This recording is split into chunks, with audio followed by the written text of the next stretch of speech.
Tim Pengendalian Inflasi menyebutkan bahwa pendistribusian pupuk bersubsidi secara nasional oleh Sekjen Kementerian Pertanian masih dinilai rendah, yaitu di bawah 50%. Oleh karena itu pentingnya mengetahui kendala dan permasalahan di lapangan, serta segera menemukan solusinya.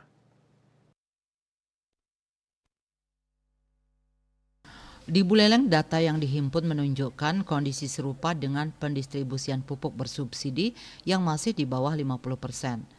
Buleleng dapat segera ditingkatkan sehingga target produksi pertanian dapat tercapai dan mendukung stabilitas pangan.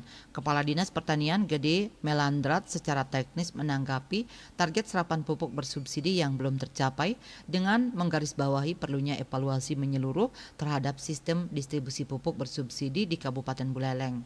Salah satu kendala utama yang diidentifikasi adalah keterbatasan jenis komoditas yang disubsidi. Saat ini hanya 9 komoditas yang mendapatkan subsidi, sehingga banyak komoditas penting seperti cengkeh, durian, dan hortikultura tidak tersentuh program ini.